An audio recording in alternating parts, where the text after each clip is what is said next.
الحمد لله وكفى وسلام على حبيبه المصطفى أما بعد فأعوذ بالله من الشيطان الرجيم بسم الله الرحمن الرحيم سبحان الذي أسرى بعبده ليلا من المسجد الحرام إلى المسجد الأقصى الذي باركنا حوله لنريه من آياتنا إنه هو السميع البصير صدق الله مولانا العظيم۔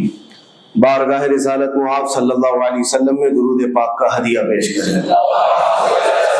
اللہم صلی علی سیدنا مولانا محمد معدن الجود والکرم وآلہ واصحابہ الکرام وابنہ الکریم وبارک وسلم صلاة دائمة سرمدا ابدا۔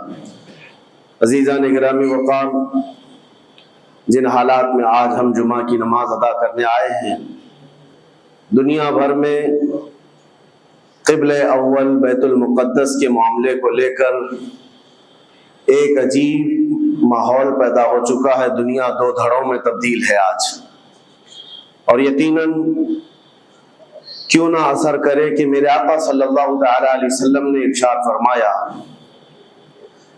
بیت المقدس جس زمین پر آباد ہے، حضور پاک صلی اللہ علیہ وسلم کے فرمان علی شان کا مفہوم ہے سید البقاع، یعنی زمین کا جو سردار علاقہ ہے وہ بیت المقدس کا علاقہ ہے۔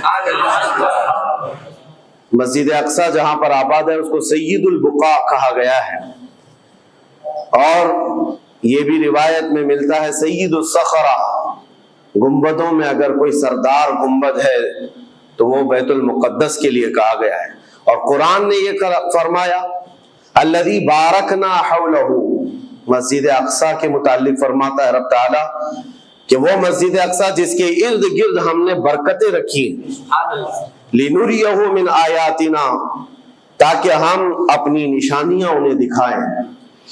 تو یہ اللہ تبارک و تعالیٰ کی اس مقدس سرزمین جس کو ارض مقدس کہا گیا ہے، نام ہی میں مقدس موجود ہے، اور یہ آج سے نہیں بلکہ روایت میں ہے خانہ کعبہ کی تعمیر کے فوراً بعد حضرت ابراہیم علیہ السلام نے بیت المقدس کی تعمیر فرمائی، اور ہزاروں انبیاء اکرام علیہ السلام کا وہ قبلہ رہا، اور وہ ان کی مرکز عبادت بھی رہا، اور ایک نہیں تقریباً 30,000 کے قریب انبیاء اکرام علیہ السلام مسجد اقصی کے ارد گرد دفن ہیں، آرام فرمائیں۔ جہاں اللہ کا ایک ولی دفن ہوتا ہے وہ برکت کی جگہ ہے، اور جہاں 30,000 نبی دفن ہوں، اور وہ بھی اولو العزم پیغمبر حضرت ابراہیم علیہ السلام، حضرت اسحاق علیہ السلام، حضرت یعقوب علیہ السلام، حضرت موسیٰ علیہ السلام، حضرت زکریا علیہ السلام، یہ سب وہ انبیاء کرام علیہ السلام ہیں جو رسولان اعظام بھی ہیں، شریعت والے، یہ سب بیت المقدس کے ارد گرد ہیں۔ یہاں پر کچھ بھی اثر ہونا پوری دنیا پر بھی اس کا اثر پڑتا ہے، اور آج ہم دیکھ رہے ہیں جو حالات پوری دنیا میں پیدا ہوئے ہیں، اور چاہے وہ یورپ ہو کہ امریکہ ہو، افریقہ ہو کہ رشیا ہو، عرب ممالک ہو کہ ہند ہو، ان سب کو کچھ نہ کچھ کہنے کی آج ضرورت پیش آ رہی ہے۔ کیوں؟ اس لیے کہ وہ ایسا سینٹر ہے، ایسا تقدس ہے وہاں پر جس میں پوری دنیا انوالو ہو ہی جاتی ہے، اور برسوں سے لے کر وہ جنگ کا میدان رہا، اور حضور پاک صلی اللہ تعالیٰ علیہ وسلم نے بیت المقدس کے لیے کیا فرمایا؟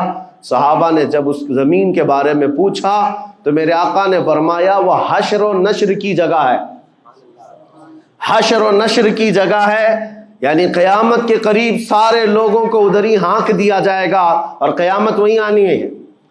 حشر و نشر کی جگہ ہے، حضور پاک صلی اللہ تعالیٰ علیہ وسلم نے فرمایا، اور فرماتے ہیں میرے آقا ہو سکے تو تم جا کر اس میں نماز پڑھ لو، اس لیے کہ اس کی ایک نماز دوسری مسجدوں کی 1000 نمازوں سے افضل ہے۔ یہ مسجد اقصی کے متعلق میرے آقا صلی اللہ علیہ وسلم کا فرمان علی شان ہے۔ پھر صحابہ اکرام نے پوچھا کہ اگر کوئی جا نہ سکے میرے آقا بیت المقدس اور نماز پڑھنے کی اس کو استطاعت نہ ہو وہاں جا کر، تو کیا کرے؟ حضور اکرم صلی اللہ علیہ وسلم نے فرمایا کم از کم تیل کا ہدیہ تو بھیج دے تاکہ وہاں چراغ جلانے کے کام آئے۔ یہ حدیث پاک میں ابن ماجہ کی حدیث ہے۔ نبی کریم صلی اللہ تعالی علیہ وسلم کے اس فرمان علی شان کے مطابق میں آج آپ تمامی حضرات سے یہ گفتگو کرنا چاہوں گا کہ میرے عزیزو، یہ صرف فلسطین اور اسرائیل کا مسئلہ نہیں ہے، یہ اسلام اور کفر کا مسئلہ ہے، اور پوری دنیا کے لیے ہے، پوری دنیا کے لیے اگر وہ حقیقت کی نگاہیں رکھتی ہیں، چاہے وہ کسی بھی قوم سے وابستہ ہو، چاہے وہ کوئی بھی دین اور دھرم سے تعلق رکھتے ہو، میں ان سے کہتا ہوں اگر اینک تمہارے اوپر جھوٹ کی نہیں پڑی ہے تو آنکھیں کھول کر دیکھ لو ظلم اور بربریت کس جگہ ہے اور حق کے لیے لڑنے والے کون ہیں۔ یہ ہر ایک منصف مزاج آدمی بھی آج پہچان سکتا ہے کہ کون نہتہ مارا جا رہا ہے اور کون سپر پاور طاقت پر کھڑے ہو کر اپنے مظلوم ہونے کا دعویٰ کر رہا ہے۔ ہر دنیا کا انصاف پسند آدمی آج بول سکتا ہے، لیکن یہ دور بھی امتحان کا ہے۔ جتنے کیڑے مکوڑے دل میں بغض و عداوت رکھتے ہیں اسلام کے، وہ ظالموں کے ساتھ کھڑے ہوئے نظر آتے ہیں، آج ظالموں کے ساتھ کھڑے ہوئے نظر آتے ہیں۔ نبی کریم صلی اللہ تعالی علیہ وسلم نے فرمایا مسلمانوں آپ اپنی اوپینین، اپنی رائے کیا رکھتے ہیں یہ بہت امپورٹنٹ ہے، دنیا کیا کہتی ہے اس سے مجھے غرض نہیں، تمہارا تعلق تمہارے نبی پاک کے فرامین سے ہے۔ خبردار خبردار تم کبھی ان ظالموں کی حمایت میں نہ آنا، ورنہ قرآن کہتا ہے وَلَا تَرْكَنُوا، اللہ تعالیٰ فرماتا ہے اس طرف تم توجہ بھی مت کرنا، جھکاؤ بھی مت رکھنا، جس طرف ظالم گئے، جس طرف ظالم گئے ہیں اس طرف جھکاؤ بھی مت رکھنا۔ اور آج کہیں ایسا نہ ہو کہ دنیا تمہارے پاس بہت آ گئی، چکا چوند دنیا دیکھ کر جیسے امارات والے ہوئے، متحدہ عرب امارات، دبئی جیسے آج انٹرنیشنل سٹی ان کے پاس مل گئی ہے، پوری دنیا وہاں پر تجارت کرنے لگ گئی، بحرین جیسے کنٹریز، ان کے پاس دنیا کی فراوانی آ گئی، تو آج وہ یہ سمجھنے لگ گئے کہ ہم کو مظلوم اور غریب فلسطینیوں کی مدد میں بات نہیں کرنی چاہیے، جو سپر پاور طاقت ہے اس کے ساتھ کھڑا ہونا چاہیے، کیونکہ ہماری ٹریڈنگ کا مسئلہ ہے، ہماری تجارت کا مسئلہ ہے۔ وہ یہ بھول گئے کہ ان کا اسلام کہاں ہے، ان کے آباء و اجداد کی روایت کہاں ہے۔ لیکن میں آپ سے کہتا ہوں ان کے نقشے پر چل کر کبھی اپنی رائے کو بدل نہ دینا۔ بعض مسلمانوں میں یہ گفتگو پھیلی ہوئی ہے کہ کیا ہم ہی مسلمان ہیں ہندوستان کے، کیا ہم ہی لوگ ہیں جو اپنی رائے بنائیں، وہ بڑے بڑے لوگ ہیں، عرب لوگ ہیں اور بڑے بڑے مشائخ ہیں وہاں پر، ان لوگوں نے رائے الگ بنائی ہے، وہ دنیا کے اور پیسوں کے پجاری بن گئے ہیں، ان کے ہاں نفس غالب آ چکا ہے اور شیطان کا ان کے اوپر غلبہ ہے، وہ حق نہیں دیکھ رہے ہیں۔ میرے عزیزو کہیں تم اپنی رائے اس طرح بنا لیے تو حدیث کو جھٹلانے والے ہوں گے۔ اللہ کے حبیب صلی اللہ علیہ وسلم کی حدیث سناتا ہوں، حضور پاک صلی اللہ علیہ وسلم فرماتے ہیں لا تزال عصابۃ من امتی یقاتلون علی ابواب دمشق وما حولها وعلى ابواب بیت المقدس ظاہرین علی الحق۔ حضور پاک صلی اللہ علیہ وسلم فرماتے لا یضرهم خذلان من خذلهم ظاہرین علی الحق الى ان تقوم الساعہ۔ میرے آقا فرماتے ہیں قیامت تک میری امت میں ایک جماعت ایسی ہوگی جو دمشق کے دروازوں پر اور بیت المقدس کے دروازوں کے اطراف میں حق کے لیے کھڑی رہے گی قیامت آنے تک۔ اور حضور پاک نے یہ بھی فرمایا، میرے آقا مخبر صادق صلی اللہ علیہ وسلم کے فرمان آج ہم اپنی آنکھوں سے دیکھ رہے ہیں، حضور فرماتے لا یضرهم خذلان من خذلهم۔ میرے آقا فرماتے ہیں دنیا کے بڑے بڑے دھوکہ دینے والوں کا دھوکہ انہیں کچھ اثر نہیں کرے گا، انہیں کوئی نقصان نہیں پہنچائے گا۔ آج بڑے بڑے پیٹروٹ میزائل داغ کر کے اگر وہاں کے علاقوں کو ختم کرنے کا دعویٰ کر رہے ہیں تو مجھے میرے نبی کے فرمان پر یقین ہے یہ کبھی نہیں ہو سکے گا، کبھی نہیں ہو سکے گا۔ کچھ عمارتوں کے گر جانے اور کچھ بچوں کے اور کچھ لوگوں کے قتل ہو جانے کا نام یہ جیت اور فتح نہیں ہے۔ میرے عزیزو آج ہم ان ظالموں کو دیکھ رہے ہیں جن کا دعویٰ تھا کہ دنیا میں ان سے بہتر ڈیفنس طاقت کسی کے پاس نہیں، ان سے بہتر بنکر کسی کے پاس نہیں، ان سے بہتر سائرن بجانے کی طاقت کسی کے پاس نہیں، پوری دنیا کو زہریلے ہتھیار بیچنے والی طاقتیں۔ آج ہم نے یہ بھی دیکھا ہے کہ صرف محض ایک چھوٹی سی جماعت سے ان کے ہاتھ پیر ڈھیلے نظر آتے ہیں اور ان کے جسموں میں کپ کپی نظر آتی ہے, پوری طاقت تمہاری ایک جگہ. میں بھی چند دنوں قبل عمرہ میں تھا جب یہ پڑھ رہا تھا کہ ایک چھوٹی سی جماعت جس کو پوری انٹرنیشنل دنیا مل کر کے آتنکواد گھوشت کرتی ہے, امریکہ ہو, یو کے ہو اور دوسری بہت ساری طاقتیں, وہاں پر فلسطینیوں کی حمایت میں لڑنے والے ان مجاہدین کو یہ آتنکواد کہتے ہیں, ٹیررسٹ کہتے ہیں, جو اپنے چھوٹے سے علاقے کو بچانے کے لیے اپنی جانیں دے رہے ہیں, وہ آتنکواد ہیں, وہ ٹیررسٹ ہیں. ان کے پاس کھانے پینے کی چیزیں نہیں رہ گئی, ان کی کرنٹ سپلائی بند کر دی گئی, ان کا پانی بند کر دیا گیا, پھر بھی وہ آتنکواد ہیں. میرے عزیزو, یہ دنیا کا دغلا معیار دیکھو آپ. رشیا پورے یوکرین کو تباہ کرتا رہا, پورا راکھ میں بدل دیا. ان ظالم کتوں کی زبان پر کبھی نہیں آیا کہ رشیا آتنکواد ہے یا رشیا ٹیررسٹ ہے. یہ میڈیا میں بھونکتے رہے, رشیا اور یوکرین کی وار چل رہی ہے, زمین کا مسئلہ ہے. ارے ہزاروں لوگوں کو رشیا راکھ میں بدل کر رکھ چکا ہے. کیوں نہیں بولتے اس کے متعلق, کیوں نہیں کہتے کہ وہ آتنکواد ہے؟ اس لیے کہ یہ ظالم دجالی میڈیا جتنے ہیں, انہیں پتا ہے ان کے باپ داداؤں سے بڑی طاقت اس کے پاس موجود ہے. طاقتوں کی پوجا کرنا اور بڑی بڑی طاقتوں کو سلام کرنا یہ ان کی فطرت میں داخل ہے. اور ہم الحمدللہ مسلمان ہر وقت یہ فیصلہ رکھتے ہیں کہ جو غریب ہے, جو مظلوم ہے, وہ چاہے ایک سکہ بھی نہ رکھتا ہو, ہم اس کی حمایت میں ہمیشہ کھڑے رہتے ہیں. یہ اسلام کی خاصیت ہے. ہم طاقت و قوت اور تخت کو دیکھ کر کسی کی حمایت میں نہیں کھڑے ہوتے, بلکہ حق و باطل کو دیکھ کر اگر مظلوم چھوٹی سی جگہ پر بھی ہے تو ہم اس کے ساتھ کھڑے ہیں. اسلام میں ہو یا نہ ہو, اگر وہ مظلوم ہے تو اس کی آواز ہم اٹھاتے ہیں. عزیزان گرامی وقار, جس کو اپنی طاقتوں پر خوب بھروسہ تھا, میں ایک بات عرض کرتا ہوں, مسلمانوں آج جاگنے کی ضرورت ہے, بیداری کی ضرورت ہے. تمہارے دماغوں پر یہ پٹی ڈالی گئی ہے اور یہ بٹھایا گیا ہے, ان کے پاس بہت بڑی بڑی طاقتیں, تمہارے ادھر ادھر کرنے سے کچھ نہیں ہوتا, تمہاری آواز اٹھانے سے کچھ نہیں ہوتا.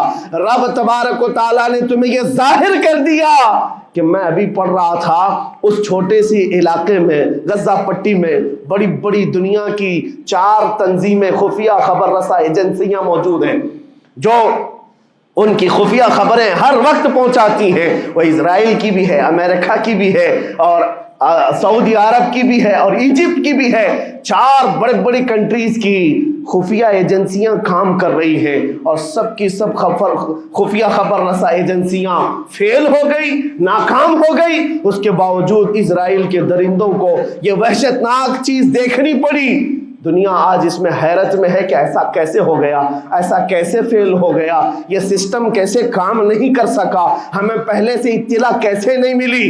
میں قرآن پڑھ کر کے بتاتا ہوں, میرا رب فرماتا ہے وَمَكَرُوا وَمَكَرَ اللَّهُ وَاللَّهُ خَيْرُ الْمَاكِرِينَ. کافر منصوبہ بناتے ہیں اور اللہ خفیہ تدبیر کرتا ہے, اور اللہ کی خفیہ تدبیر غالب آتی ہے.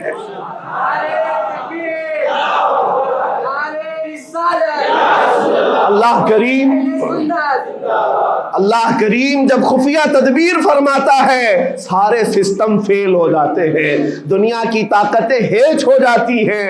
آپ کبھی یہ مت سمجھنا کہ دنیا کے پاس بہت بڑی طاقتیں ہیں. نہیں مسلمانوں, ایمان اس کا نام نہیں ہے.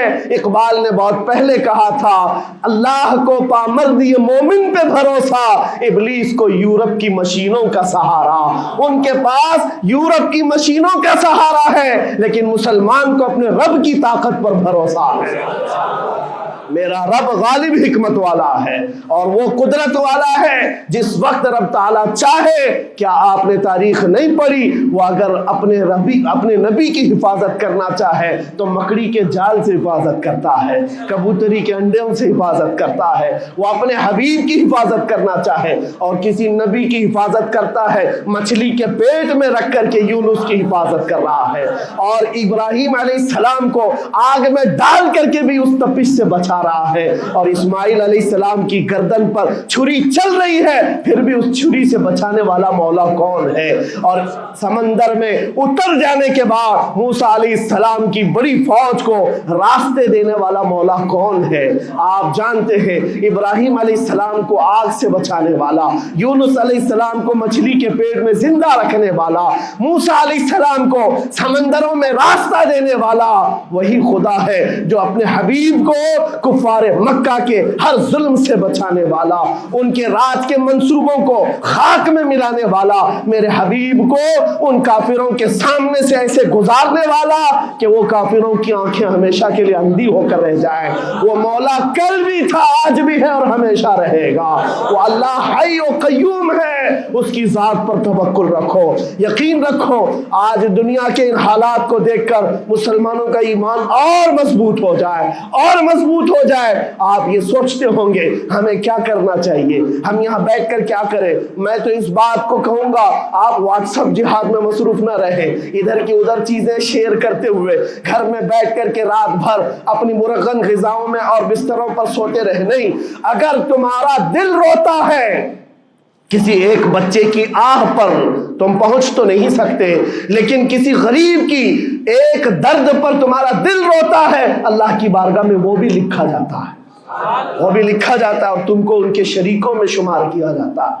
تم اگر رقت کے ساتھ بیٹھ کر کے دعا کرتے ہو، سوچو آج آپ اپنے گھر میں ہیں، تمہارا بیٹا نکلا، جوان بیٹا نکلا، اس کی خبر آئی کہ اچانک اس کی لاش کہیں تڑپتی ہوئی نظر آئی، جیسے خبر سنو گے تمہارا کھانا پینا حرام ہو جاتا ہے، تمہارے گھر بار کا چین و سکون غارت ہو جاتا ہے۔ کیا ہوتا ہے جب اپنا ایک جوان بیٹا کہیں کسی حادثے میں انتقال ہونے کی خبر بھی آ جائے، بے چینی اور گھر میں کوہرام مچ جاتا ہے۔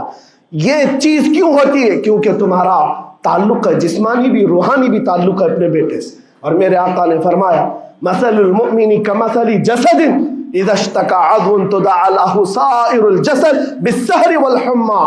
میرے آقا فرماتے ہیں پورے مومن جتنے بھی دنیا میں ہیں سارے مومنین ایک جسم کی طرح، میرے آقا فرماتے ہیں ایک جسم کی طرح ہیں، اگر ایک عضو کو تکلیف ہو تو پورے جسم میں بخار آ جاتا ہے، ایک عضو کو تکلیف ہو تو پورے جسم میں بخار آتا ہے۔ آج تمہاری کیفیت یہ ہونی چاہیے جس وقت ان حالات کو دیکھو تمہارا دل روئے، تمہاری بے قراری بڑھ جائے، تمہاری بے چینی بڑھ جائے اور بارگاہ رب العزت میں گڑ گڑاؤ کہ مولا اگر ہمارے برے اعمال کی وجہ سے، ہمارے گناہوں کی وجہ سے ہمارے بھائیوں پر اگر یہ آفت آئی ہے تو میں توبہ کرتا ہوں، میں باز آتا ہوں مولا، میں اپنی حرکتوں سے توبہ کرتا ہوں۔